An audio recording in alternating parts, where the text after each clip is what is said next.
Meron na? Sabi mo kanina. Hindi, biro. Bago tayo magsimula, manalangin tayo. Tayo manalangin. Father, thank you for this wonderful opportunity. You have blessed us throughout the day. We have listened to your word. You have reminded us that you are the ultimate goal of everything we do. Thank you for the wonderful hymns na kinanta namin together. It's a reality that should be refreshed in our hearts, that from life's first cry to final breath, you, O Lord, command our destiny.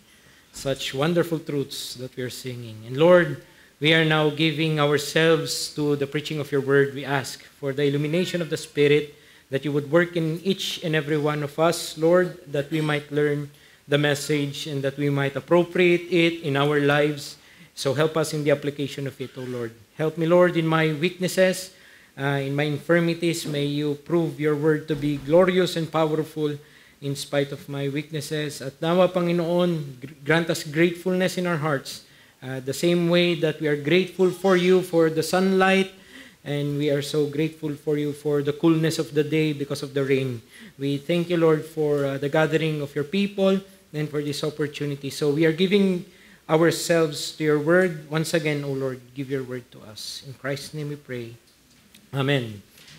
Turn your Bibles to Luke chapter 18. Let's read our text. Luke 18 verses 15 to 17. Luke 18:15 to 17 ang ating pagbubulay-bulayan. The Bible says, "Now they were bringing even infants to him, that he might touch them. And when the disciples saw it, they rebuked them. But Jesus called them to him, saying, 'Let the children come to me, and do not hinder them, for to such belongs the kingdom of God. Truly I say to you, whoever does not receive the kingdom of God like a child, shall not enter it.'" Ito pong mga tatlong talatang ito, ang ating pagbubulay-bulayan. Let's just recall the context ng ating pinag-aaralan dito.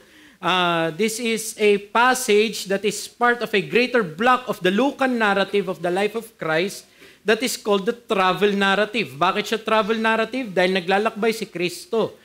This comprises the Galilean ministry of Christ na nagsimula ng Luke chapter 9 verse 51, wherein he says that from then on Christ set his face towards Jerusalem. Hanggang ang block ng pagtuturong ito ay nagsimula doon ng tinuon ng Panginoong Hesukristo ang kanyang ang kanyang sarili sa pagtungo niya sa Jerusalem. Magtatapos ang Lucan narrative ng travel narrative ni Christ sa tinatawag nating triumphal entry. So there are 11 chapters dedicated to this. Amidst those 11 chapters, Christ was teaching both the audience and his disciples what the kingdom is like and the principles about the kingdom. Dito sa pericope ng ating binasa, it begins in chapter 17, verse 20, wherein he was asked by the Pharisees when the kingdom of God would come.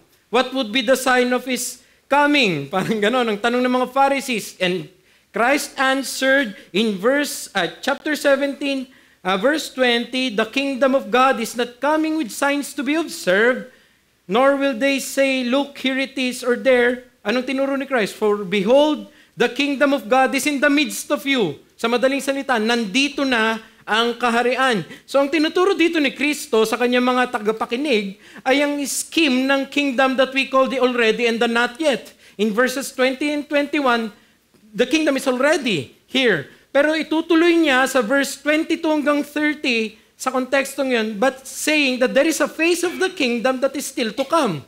Already, but not yet. The Son of Man is coming.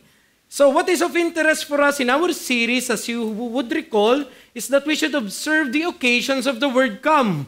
Laging sinasabi dito ni Luke, yung mga nagtatranspire na kwento sa travel narrative ni Christ na nagsasabing lumalapit sila kay Kristo. So nandito na ang kaharian, the kingdom has come. Now what is the approaches of those people to the already here kingdom? So ang daming teksto that you can read in your own na lagi niya sasabihin, he was coming to me. And they came. Mga ganitong mga kataga. And notice that it is all about coming to the King and the kingdom. Kaya nga, in chapter 17, verse 20, as I have read, the kingdom of God is not coming with. In chapter 18, verse 3, and there was a widow in that city who kept coming to him. Sa pagtuturo ni Kristo, the last message that we studied was about the Pharisee and the tax collector, and the message essentially is about the approaching of Christ with self-righteousness versus self-abasement. And of course, sa verse 16 na ating binasa, na ating talata, let the children come to me. So laging may paglapit na itinuturo. And then the rich young ruler trying to approach the kingdom with his own merits. But that's for another time. Interestingly here, Luke records it, beginning with the teaching on the coming of the kingdom, then to a set of teachings that highlights those different people approaching the kingdom. Kaya yun yung series title natin. Approaching the kingdom according to Jesus. So we already studied the parable of the widow and the unjust judge, which is encouraging the disciples through a parable that they ought always to pray, faithfully persisting on prayer. In the last time we studied the parable of the Pharisee and the tax collector, and it is about self-trust versus self-abandonment or abasement. The last message, if you would recall, is that no true disciple can approach the kingdom with an exalted view of self. Hindi maaaring lalapit ka sa kaharian ni Kristo na mataas ang tingin sa sarili mo. Hindi yun ang mga katangian ng mga alagad ni Kristo. So, here is a susi, key, para maintindihan natin itong pagbubulay-bulayan natin. After teaching them that in the kingdom, those who have self-trust and contemptuous of others will be rejected, he then goes on. Tignan nyo, si Christ, pinakita niya through a parable. Ito yung mga i-reject sa kaharian. After that, nagpakita siya ng pagtuturo na ito yung mga tinatanggap sa kaharian. Yun yung passage natin. The teaching about the little children coming to Christ. So, he goes on, the Messiah goes on and give them a live account.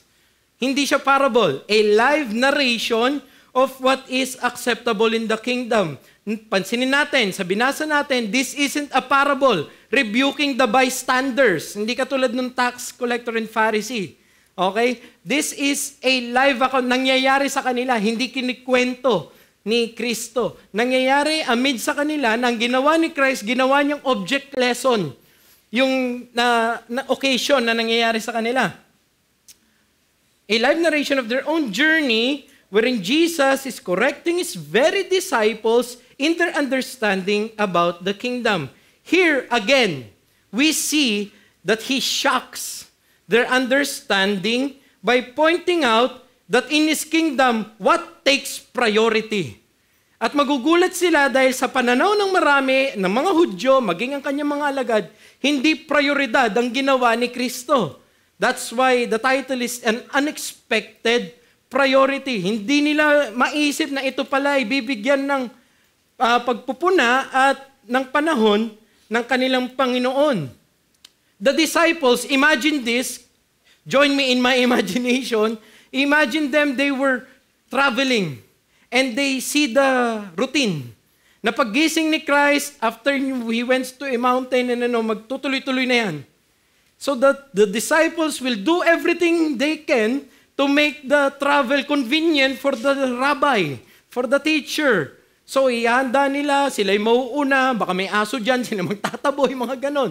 They just want to push forward to the goal of Christ. And what is the stated goal of Christ? Go to Jerusalem. At eto na sila, malapit na sila. Actually, Luke 19. Triumphal entry na yon. Okay? Pero here they are, gumising sila ulit, and then going to pursue their journey, want to progress in their ministration. What did they do? They were so focused on pushing the journey and continuing with the service, and they are so fixated on not allowing anything to hinder or distract from it. Good. Tama? In a glance, those are good things. But then, Christ reproves them. Pero may ginawang pagtatama si Kristo sa kanila. Bakit? Because dito, sa kanilang journey forward in their ministrations, may mga humarang. Ano yung mga humarang? Hindi rally. Mga bata. Mga bata na nilapit kay Kristo. And the disciples think that children are nothing but a nuisance. Hindrance. But for Christ, no, they are not. They are actually a priority in His mission. In other words, sa binasa natin dito, if you would see the context, for Christ, the deeper matters to attend to and to learn is staring them at their faces. The children. So what did Christ do? He Himself halted the journey and He uses the occasion to teach them about the kingdom. He wants to teach them that in the kingdom, this is a priority. And He wants to make these children an object lesson of what it is to be inside the kingdom. That's the lesson. In the viewpoint of Christ, children and their sincere dependence on others are indispensable in His kingdom. Sa pananaw ni Kristo, sa mata ni Kristo, ang mga bata at ang kanilang taus-pusong pag-aasa o umaasa sila, di ba? Pag-aasa sa iba ay di matatawarang katangian sa kanyang kaharian. Hindi sila sagabal. Ito ay isang prioridad sa kanyang kaharian pala. You see, contrary to the Jewish world at that time, they treat children as somehow an addendum to their daily lives. No rabbi will focus actually on a child that is not his disciple. Pero bakit nilalapit ito ng mga tao? Have you ever asked that question? Because in the Jewish custom, pag may rabbi na nag-journey in their towns, it is a good thing to be blessed by them. And there is Rabbi Jesus, knowing that it's in their town, tara, lapit natin. So that the rabbis would lay their hands and proclaim a blessing, like what Jacob did to Manasseh and Ephraim. Hanggang noon, gano'n na yon. Simula nung nag-laying of hands sa mga bata, tinuloy-tuloy nilang custom yon. Even sa mga hindi nila relatives, basta tagapagturo yan, magandang mabless dyan. Here is the occasion of the parents. Here is the reason.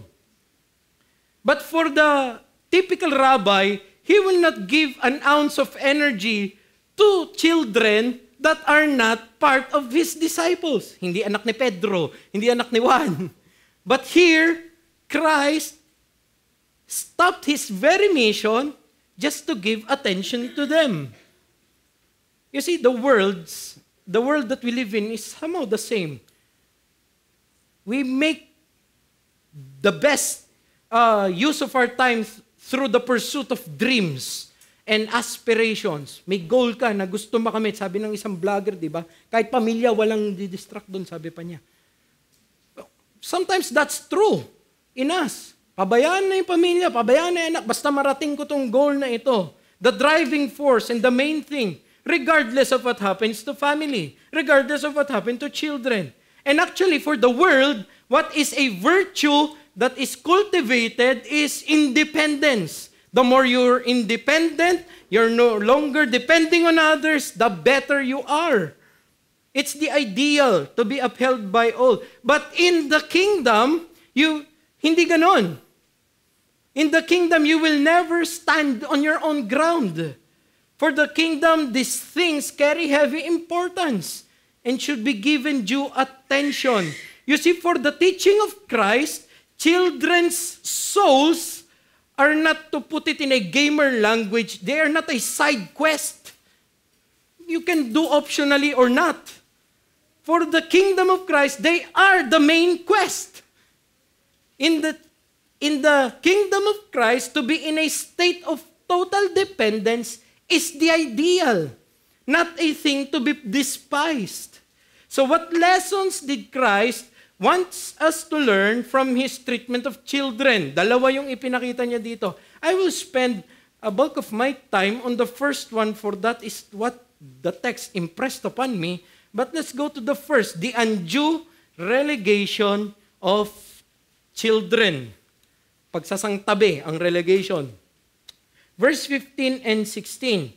Now they were bringing even infants to him that he might touch them. And when the disciples saw it, they rebuked them, the parents. But Jesus called them to him, saying, Let the children come to me and do not hinder them, for to such belongs the kingdom of God. An observation we should draw here is that contrast to the cultural expectations, as I have stated a while ago, Jesus made room for children in his ministry. No rabbi will have a target that is full of children. It's adults. Natuturuan yan. Jesus, contrary to the cultural expectation, Jesus called them to him. Alam niyo ba, the disciples' actions na pinapakita nila dito are actually representative of how they thought of children in their day. Sabi ni Thomas Schreiner sa kanyang komentary dito, children in the ancient world are to be kept in the background and prevented from interrupting the lives of the adults. It sounds familiar with us, tama? May kausap ako, sandali lang anak, doon ka. Diba? Binato yung gis, doon ka muna. Kunin mo yun, bilihan sa store. Parang ganun lang, huwag kang magulo. At ganun din sila, lalo na sa mga bagay na pang stricto sa sektarya nila. Okay? Lalo na sa mga bagay na ito. They would only involve children if the law says, involve your children with the feast, with the circumcision, with whatever. Pero other than that, stay away. Huwag kayong masyadong lumapit sa amin. Actually, if you would turn your Bibles to Matthew, the correlation in the synoptics is in Matthew, Mark, and Luke. Tatlong nag-ulat nito ng kwentong ito. Look at Matthew chapter 19, verse 13. At meron siyang sinabi doon sa kanyang pagtatala about the same then children were brought to him, na lumabas yung pakay, that he might lay his hands on them and pray. The disciples rebuked the people. Tuloy natin Let the little children come to me and do not hinder them, for to such belongs the kingdom of God. Verse 15, and he laid his hands on them and went away. Alam niyo, sa narration ni Matthew, huminto ng sadya si Christ, no, give them all to me. Reflexive yun. Akin na sila lahat. So kumbaga, inisa-isa. Hindi naman yun na parang, Lord, bless the food. Parang kanina, may nag-pray ng food para sa lahat. Hindi naman niya inisa-isang laying of hands yung mga plato. And dito, ang ginawa ni Christ, if you would study, inisa-isa niya. Palapitin niyo sila lahat. Wala siyang tinangi. Okay? Binigyan niya ng karampatang panahon. Ample time para sa mga children. The disciples here are reported as even rebuking the parents for doing such a thing. Kasi annoyance sila, inconvenience to the progress of their journey. Christ challenges these expectations and once again makes a counterculture gesture that points to how things are different in His kingdom. Sandali, kaharian ko to. Hindi ganyan patakbuhin ang kaharian ko. Actually, in Mark's record, turn your Bibles to Mark naman, chapter 10, verse 16. So, yun yung tatlong synoptics recording nito. Mark chapter 10, it's the same, bringing children to Him, nag-start sa verse 13, and look at verse 14 ng Mark chapter 10. But when Jesus saw it, He was indignant. May kakaibang elementong dinagdag si Mark. Hindi nagustuhan ni Kristo ang ginawa ng mga alagad niya. Tinuloy niya yung theological na reason, ay whoever does not receive the kingdom of God, like a child shall not enter it. Verse 16, and He took them in His arms and blessed them, laying His hands on them. Maraming mga bata ang nilapit, lahat pinagtuunan ng pansin ni Kristo. In Mark's record, the desire of Christ to accommodate children and take time to bless them is actually highlighted. We are shown here in the correlation of the synoptics that Christ actually gives priority to children in His kingdom. Sa madaling salita, ito lang yung gusto ko sabihin sa mga itinuturo kong ito. Mga kapatid, amidst the Jesus Christ's pressure-packed schedule, He still took time to concern Himself with children and even bless them. You see how important these little children are to Christ. Hindi sila optional. Christ made them the priority of the day instead of going on just pushing forward towards Jerusalem. So para kay Christ, nagkaroon pa siya ng indignation sa mga alagad niya. Huwag niyong gagawin yan. Nagtaas ng kilay. Why are you doing this? Don't hinder them. Hindi gently sinabi ni Christ yun. If we can read into the text, yung pagsasama-sama ng synoptics, hindi siya, Peter, parang hindi ganun. Uy, gumanon siya. Wag niyo pigilan, what are you doing? Challenge niya talaga yung pananaw ng mga alagad niya. Bakit? Because it would be a mistake to do that. That's the principle. One of the most tragic mistakes you could ever do to children, and this will hurt, is to fail to prioritize your bringing them near to Christ. One of the greatest blunder that you could ever do to children is not provide for their food, not provide for their education. Those are responsibilities incumbent upon your parenting or your leadership. You should provide for that. They should feel loved by you. But the greatest mistake you could ever do in the economy of the kingdom is not bringing them near to Christ. That's the failure you do not want to happen to you. Are we saying here na basta nilapit natin, maliligtas na? No. But the responsibility is upon us na ilapit. You see, to occasionally bring them to the feet of Christ is not enough for Christ. Hindi enough para kay Christ. Binigyan ka ng supling, binigyan ka ng anak, o kung wala kang anak na may pinaalaga sa'yo at hindi mo siya nilalapit bilang alagad ng Panginoon. Kay Kristo, isang malaking pagkakamali yan.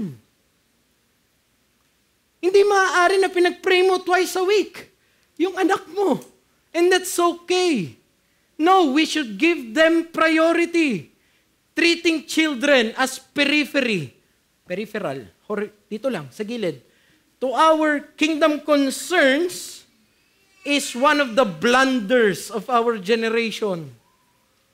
It is one of the blunders. There shouldn't be any disciple that really cherishes Christ, that wouldn't want any of his loved one not to know Christ. To give an illustration, when my child was born, I can't wait to let my father see my child. You know why? Because I know how great of a person this dad of mine is. I want him to know. Kaya lang pandemic nun, bawal lumabas. So, hindi kami nakakapunta. Pero isa sa excitement ko, gusto ko makita niya yung tatay ko. Because I do believe he will have a good time with this person. That's just my earthly father. But there is that desire for me na gusto ko siyang ilapit. How much more with your heavenly Father? That you know and you love. Paano bang pagkakakilala mo kay Kristo? Kung tunay mo siyang tinitreasure, then yung mga mahal mo sa buhay, hindi mo makayaanan na hindi mailapit. Gagawin mo ang lahat para mailapit sila.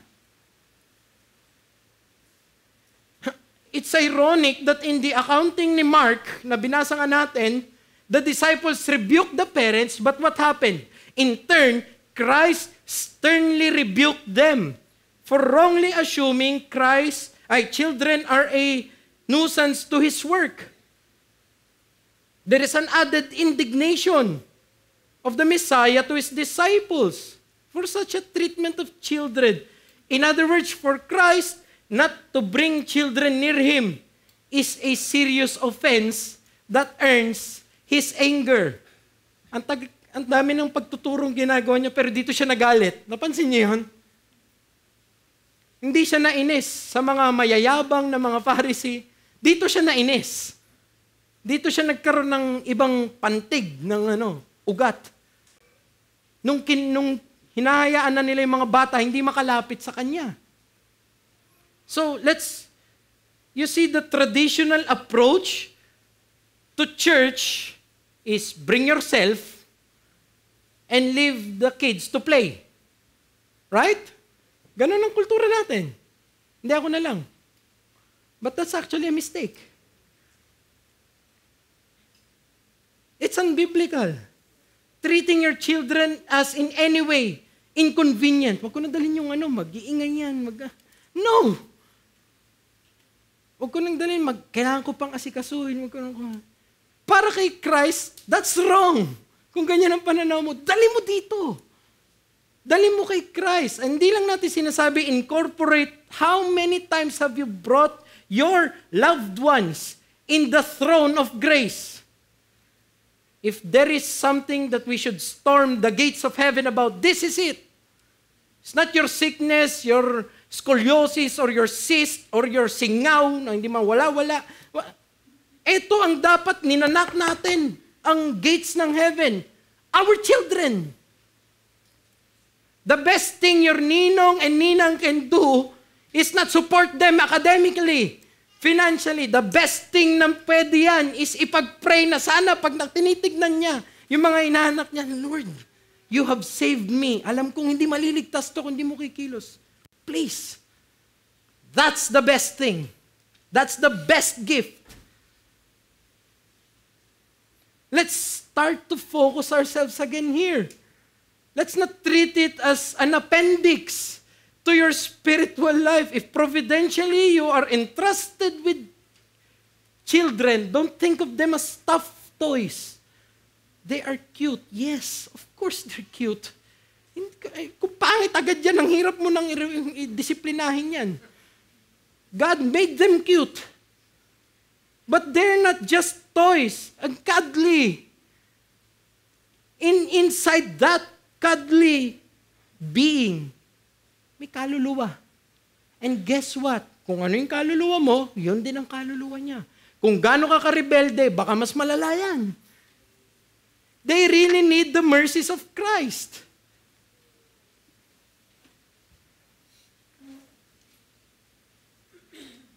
Treating your children as in any way inconvenient to your pursuit of God indicates, it's an indication, how far you are from true understanding of what Christ's kingdom really is.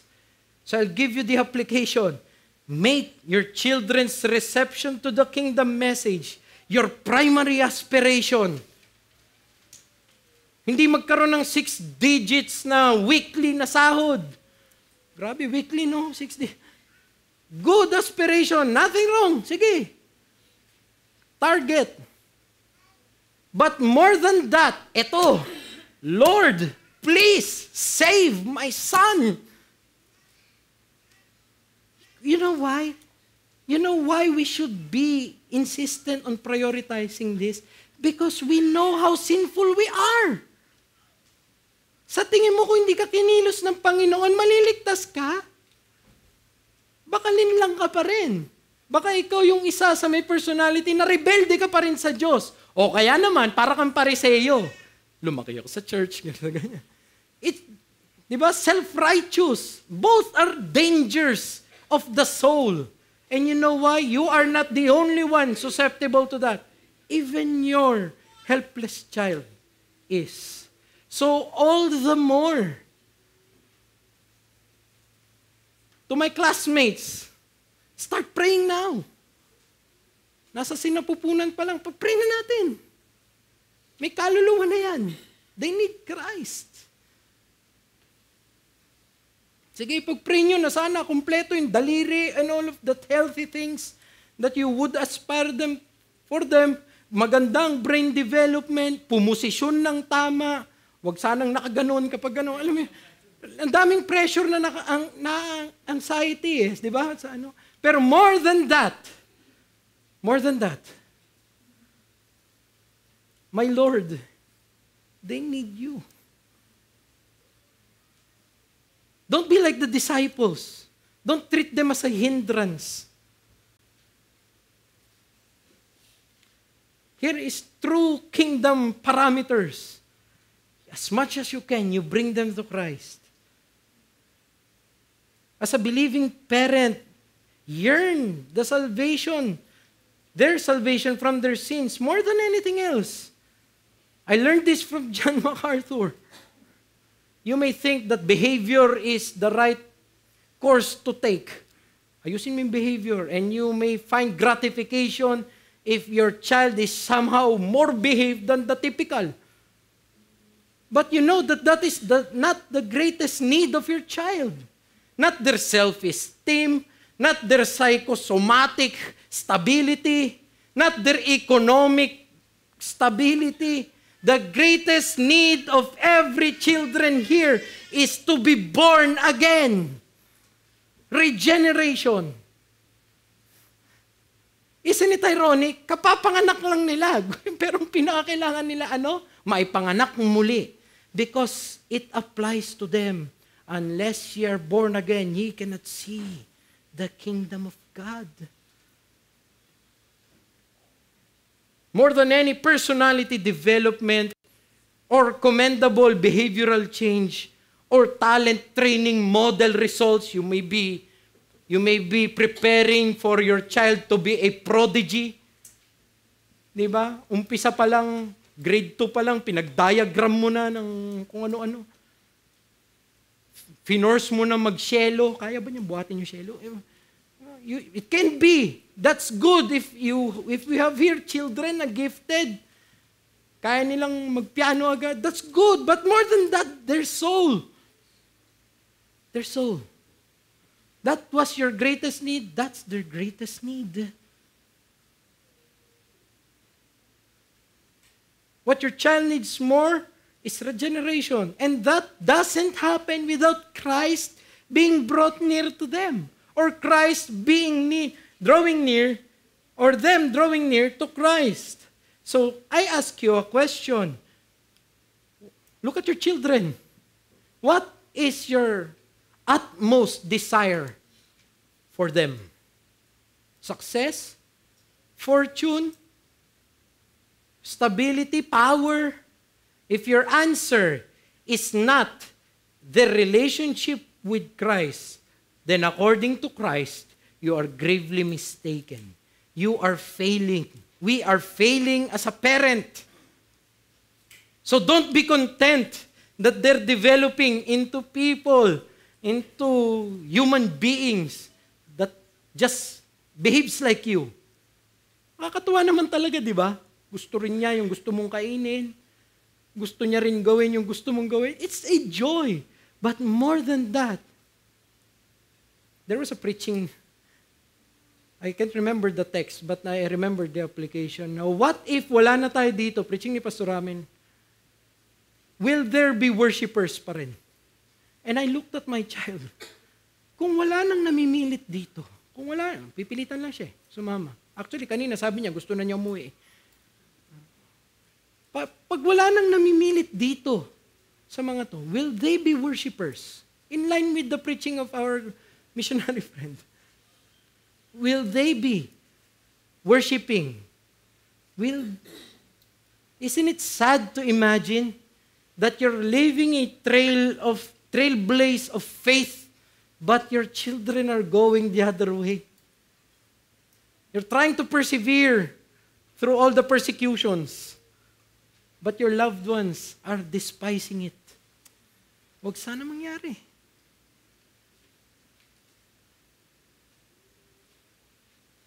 How serious are you in your prayers for their souls?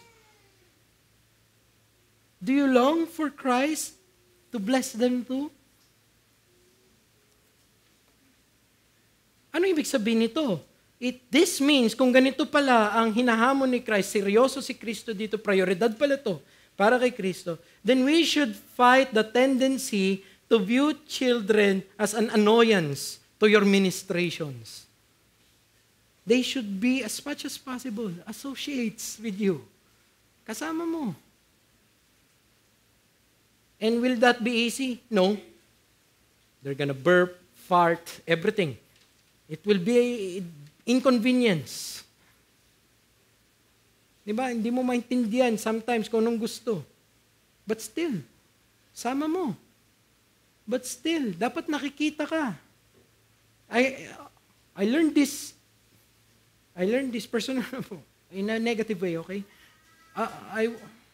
Gusto ko pag nag-Bible reading at focused. Family worship, tahimik. Up to the point na ang kulit ng anak ko, wag na lang. Wag ka na sumama, kami na lang. Alam mo yun, iniwan. It's wrong of me to do that. It's wrong of me to think like that. So I'd rather have the headaches. You know why? Because I cannot save him no matter what I teach him. Kahit itatak ko sa brainwaves niya lahat ng alam ko, hindi siya maliligtas kung hindi kikilos ang banal na espiritu sa salita niya, sa puso niya. And every family worship, yun, doon natin siya ituturo. We bring them near to Christ. Every Sunday service, we bring them near to Christ. So fight for that. Wag ninyong pagbigyan yung tendency na iwan na lang sila. Kasi darating yung time, I'll tell you this, ito certain ako. Hindi ako certain kung maliligtas yung mga anak natin dito. Pero certain ako na pag di natin sila, hindi natin ipinakita sa kanila na mahalaga ito, ginagawa natin dito, tratratuhin nila ito na hindi mahalaga. You don't have to worry if they will look at the ministry, susuklian nila yung ministry na parang annoyance din sa kanila. That's a certainty. Darating yung time, magkakabarkada yan, lalaki yan, at mawawala ng interes. Kaya habang wala pa, pakita mo na to, mahalaga to, this is life, this is the breath that we need. It's now. Habang nagpo-formulate pa ang mga nila. Habang tayo pa ang tinitignan nila kung ano ba ang mahalaga sa buhay. And I am not saying this to depress those na ang mga anak ayaw na pumunta sa church. No. Did you see how Christ gave ample attention? It means hindi nagbago yun. For Christ, kaya niya pa rin kilusin ang anak mo. So don't give up the battle. Ilapit mo pa rin kay Christ. Hindi mo na kaya physically, spiritually. Pray for them. A case, of course, in this matter is, we all know, we have heard it before, the life of Augustine. Even though nabuhay na sa kalayawan si Augustine, hindi tumigil si Monica na kanyang nanay na ipanalangin ang kanyang anak. And did God give her a favorable answer? Yes. Is that a promise? No. But that's an encouragement. You never know. That's salvation. You never know. So don't give up the fight. If you love that person, if you love that child, if you love that loved one, pinsan, pamangkin, kapatid, kung mahal mo yan, hindi mo titigilan na ilapit yan. Lumapit ka kay Kristo. Si Kristo pa rin ang kailangan mo.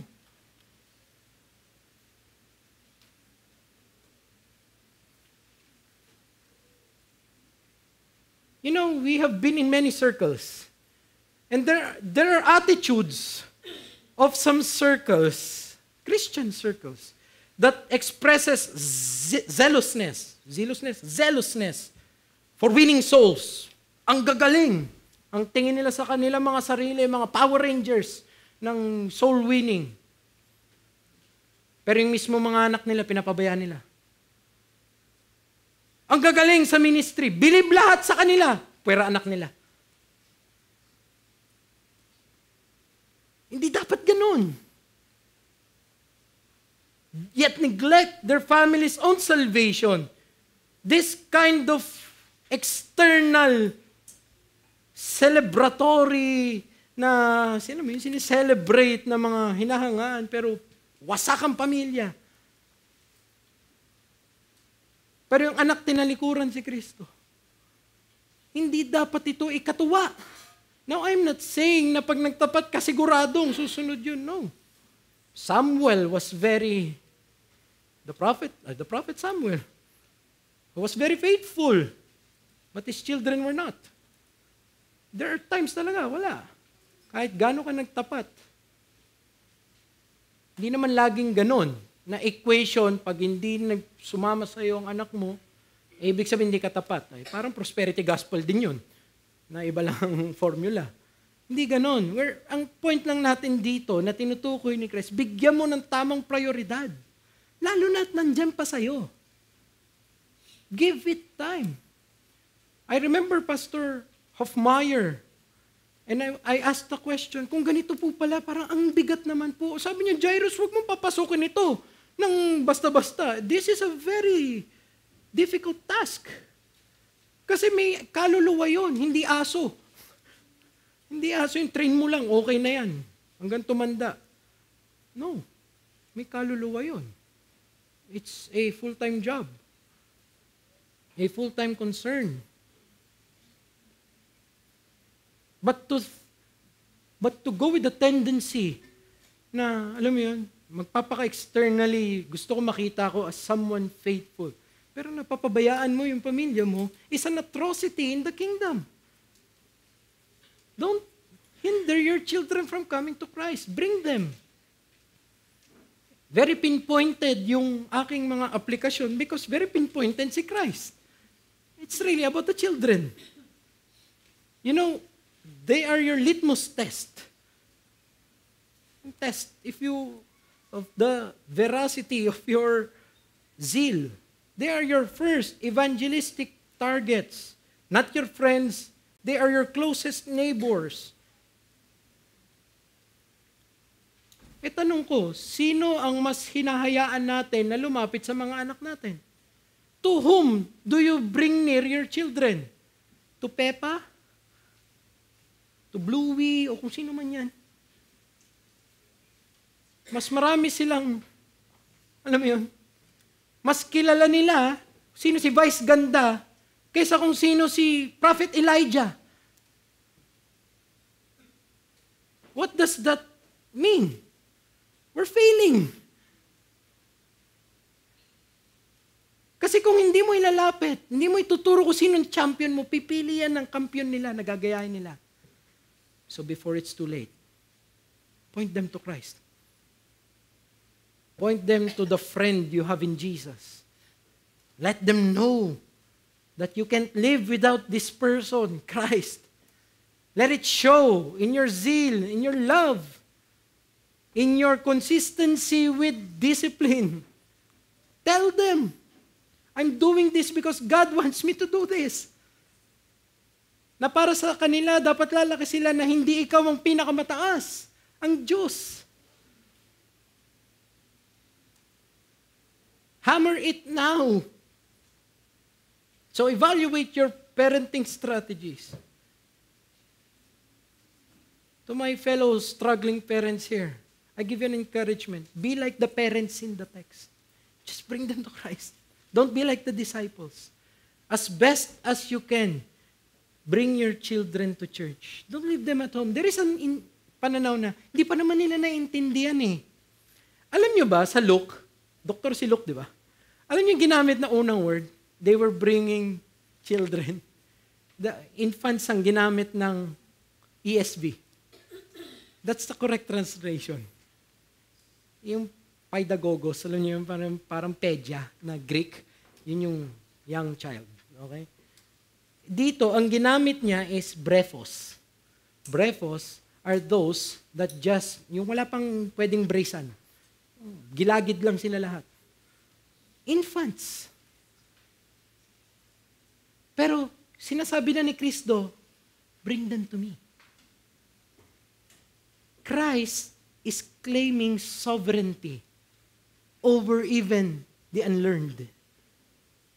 That's salvation. Nung naintindihan ko to, I was comforted. Thank you, Lord. It hindi up to me, ultimately, kung bakit may uunawaan niya ang Ebanghelyo. It's not up to me. It's still up to you. So what I can do is just bring them here. Bring them near. Hope someday they realize the reality of the gospel. Early as they are born, give them a kingdom-filled atmosphere in life. It should be normal, part of life for them that they are called, gaya kanina, to worship God. We should intentionally bring them near Christ. So asking a question again, do you intentionally take steps to make sure your children are brought near to Christ?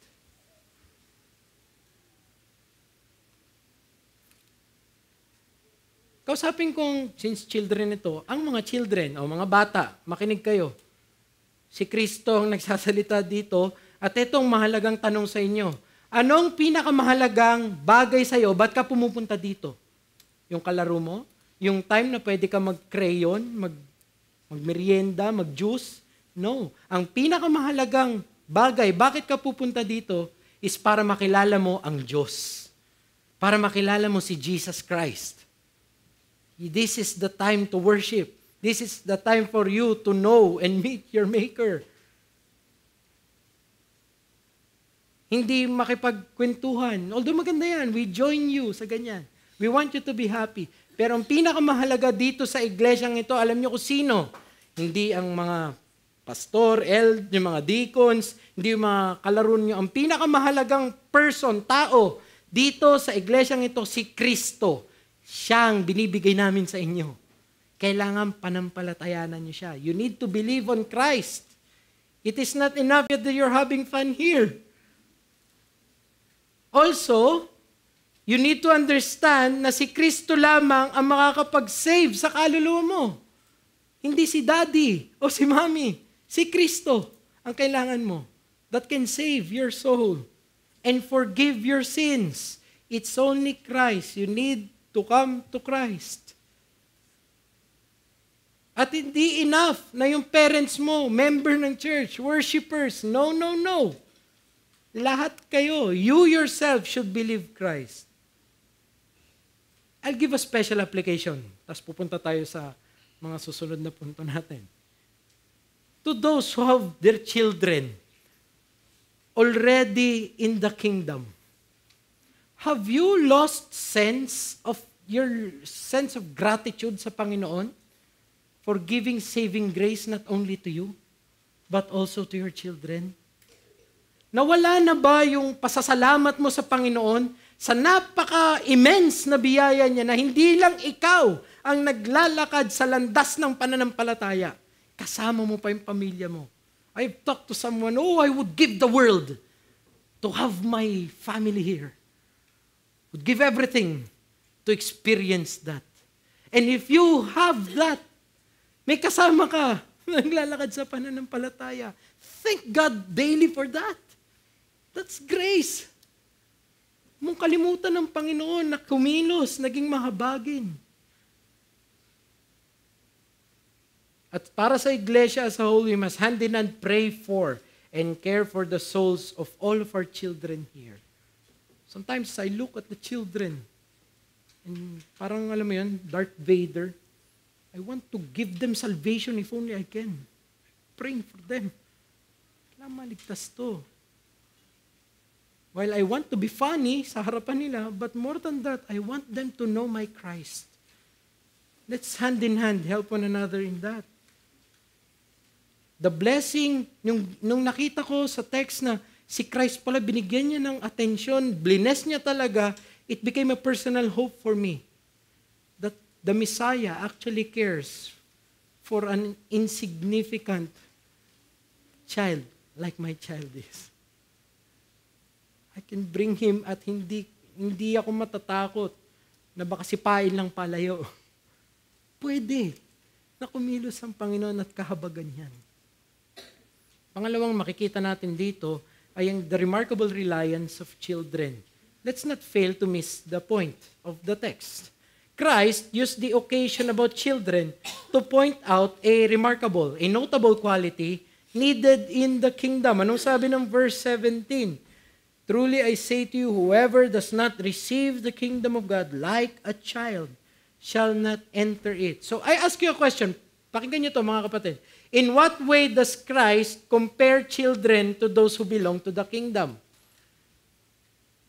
In what way? Clarification ko lang, no? Nowhere does this teach that there is a state of innocence. Alam mo, one of my favorite preachers have this view. I'm not gonna name him. Na pag yung mga infant, safe. Safe yan sa mata ni Christ. Darating yung time, pag namatay yan, basta infant yan, diretso yan sa langit. That doesn't make sense. So, meaning to say, there is a safe status. Pag may natawid na silang age, of accountability siguro, nagbago, tsaka na-i-apply yung guilt ni Adam sa kanila. It doesn't work that way. Pinanganak yan sa kasalanan. Pinaglihi nga sa kasalanan.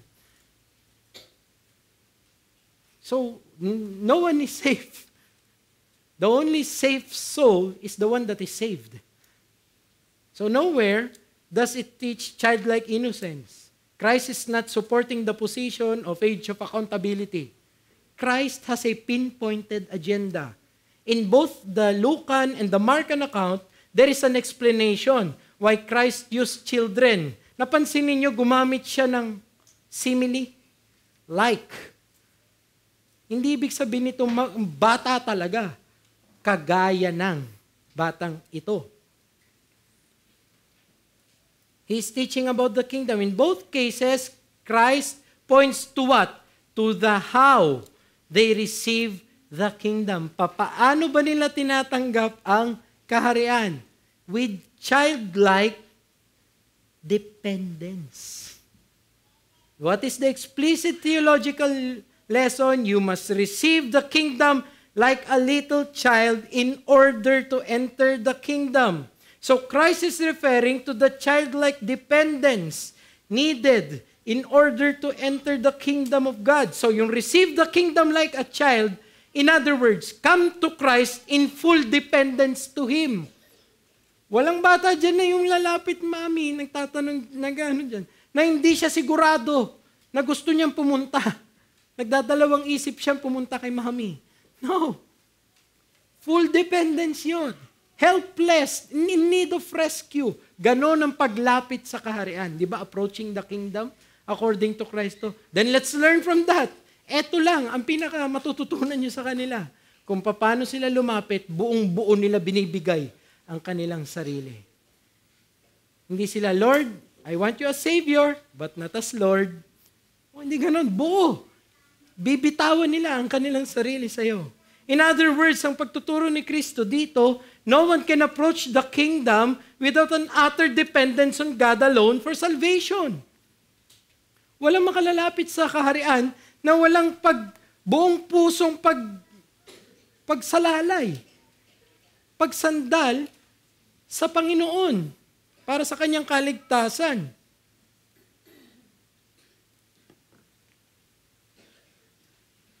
So what's the principle? Childlike helplessness and dependence on God is actually the emblem, tatak, of the kingdom disciple. Ang sabi ni R. Kent Hughes, kingdom entrance is by being like a child and by receiving like a child. It cannot be parang calculated lang, na meron ka lang specific agenda. No, buong puso, sincere, reliance ka talaga. We cannot approach the kingdom insincerely, not wholehearted. Like a child fully relying on his parents for rescue and comfort, so should we in our placing of our trust in God. The main issue of this teaching, tinuturo ito ni Kristo sa kanyang mga alagad, is what manner of trust and reliance do you give to God? Kasi natural human tendency is self-preservation. self-reliance, self-trust. But reliance on self is actually one of the main hindrance to the kingdom. I mean, we live in a Catholic country, right? So-called. You ask a person, bakit ka papapasukin sa langit? Kasi ganito na ako. Alam niyo yun? Fill in the blanks. Lumaki ako, ni minsan hindi ko binalang yung magulang ko. Kasi kahit papano, nag-ikapo ako, simula nung nagkasweldo ako. Alam mo yun, may mga kanya-kanyang pinangahawakan. Walang papasok sa karya na puro ganun lang. Yun lang ibabalandra niya. Hindi pwede. Kailangan bitawan mo yung sarili mo. To be helpless and totally in need of God's rescue is the key actually to obtaining life. So kaibigan, kung di mo pa kilala si Kristo, do you want God to save you? Pero may pinangahawakan ka pa, hindi mo pa sinusurrender yung buong ikaw sa Kanya, hindi ka maliligtas, hindi maaari yun. Na Lord, gusto kong pakinabang mo, pero hindi ko bibigay sarili ko sa'yo. Doesn't work that way. No one can enter the kingdom without complete trust on God and God alone for salvation. But that doesn't end in the evangelistic stance. It is a kingdom priority. Kung ikaw nasa kaharian ka, ito ang dapat na lagi mong tatak. Na meron kang pagtitiwala na nasa Panginoon pa rin. Hindi lang nung panahon na naligtas ka, pero even sa pagpapatuloy ng iyong landasin sa pananampalataya. That's the application. Wherever you are in your heavenly journey, never lose the childlike dependence you have on God. The challenge to the believer is that we must always have the view that we are helpless without God's help. Nowhere. Ang tunay na reform, hindi siya omnicompetent. Alam niyo yung nangyayari sa tunay na reform, mas nakikita niyang totally depraved siya. Nakikita niya na unconditional talaga yung election. In the words of MacArthur, if God did not secure our salvation, we're gonna lose it.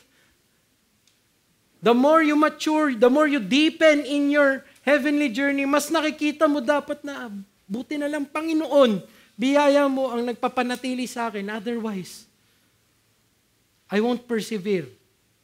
The real reform will understand the perseverance of the saints is rooted in the preservation of the Father, of God.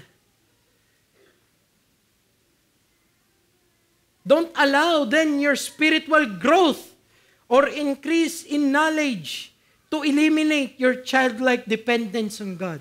Sana the more na we grow in the faith, the more we grow as a church, the more na meron tayong paglalim sa pagtitiwala sa Panginoon. Hindi mas lalong bilib sa sarili. John Piper gave us a wonderful challenge as preachers that whenever we finish studying, we look at it and what we have done. And there is the human tendency to think, obra maestra. Diba? But no. What is that? Sabi ni John Piper, that's black and white. That's ink on a paper. It cannot change the soul. So what should happen? After every preparation, we punctuate it with a prayer. Lord, this is the best that I can do. Can you please use this? We depend on Christ. Not only in the beginning, initiation of our Christianity, but in the perpetuation of our sanctification. You depend on Christ. The more you depend on Christ, brothers, the more you become childlike in your dependence on Christ, the better the delight in your communion with God. There is that peace that passes all understanding. The more you delight on God, the more you just rely on. Sometimes you just pray and you just say, Lord, I don't know. But Lord, you know. At nandun ka na lang. Sa communion na yun. You're just meditating on the reality that you're so limited. But God is so immense. But at least when I look up, you own everything. Have you ever wondered bakit na giging anxious tayo? Because we fail to look up. Because when you look up, not literally look up lang, no? When you fail to consider who owns the universe, whatever that problem is, it becomes insignificant compared to who owns the universe. But the more you focus on self, the more you become self-consumed, the more you become anxious, the more you become jittery. Hindi ka mapakali. Why? You have forgotten who your God is. But the more you become childlike, like children, ngangawa lang, but they are sure na may magulang dyan. They give themselves to that parent. Walang anak, walang sanggol, na bibigyan ng gatas na magdududa muna siya. Lason kaya to? Walang ganun. Ibibigay na lang niya yung kanyang sarili. Magtitiwala na lang yan. And that's also true in our heavenly journey. Ganun din. Never lose the reliance on God. Sincerely seek Him and His will and His provisions. Do you still pray this way to God? Do you still have that humble view of self that begs for the grace of God every day? You know, this is the warmth of the Father. He delights in having communion with us. To illustrate, a baby's cry for his mother or her mother and the mother embracing actually brings dopamine to both. It benefits them both. It's pleasurable for both. It soothes the child, and it also gives delight to you as a mother, as a father. Diba? Nagtataka nga ako bakit gusto nito na sumandal sa akin? Parang nakasandal sa caterpillar na ano. Pero may pleasure. Sa kanya, secure siya doon. Maliit lang yun, microcosm. How much more sa Heavenly Father mo? What delight it is to know na itong Ama natin. That He wants to do that. There is solace in that. One of the reading that I encounter is, last verse to, Psalm 131. This is a song of ascents. Psalm 131, 1-2. O Lord, my heart is not lifted up, humbled. My eyes are not raised too high. I do not occupy myself with things too great and too marvelous for me. But look, antithetical. But I have calmed and quieted my soul, like a weaned child with its mother. Like a weaned child is my soul within me. Lord, there are many things, sa madaling salita, there are many things I cannot calculate. I cannot do anything about. But somehow, there is tranquility in you. Nandun lang ako sa presensya mo. Make that also your daily communion with God. This is a beautiful thing. For the promise of God to those who come to Him in wholehearted faith is salvation. John 6:37, whoever comes to me, I will never cast out. So to conclude, children of the kingdom enters it helpless and carrying nothing but God's mercies for them. Tayo manalangin. Father, it's true that we did not enter the kingdom bearing our own righteousness and works, and we will not continue in the kingdom using our righteousness and our own merits. We will always be reliant on your mercies. So, Father, help us never to lose that childlike dependence on you. May it always be sweet in our hearts and minds when we remember that our Father is the Father who created everything and in control of everything. Lord, we ask for our children here. We know how difficult it is for a person to enter the kingdom of God. How much more sa kanila. But Lord, in your sovereignty, you can save them. So please, Lord, be merciful. Answer our prayer, Lord. Please save our children. Save their souls. They need Christ more than they need us. They need Christ. And we need Christ as we continue in our life. In Christ's name we pray. Amen.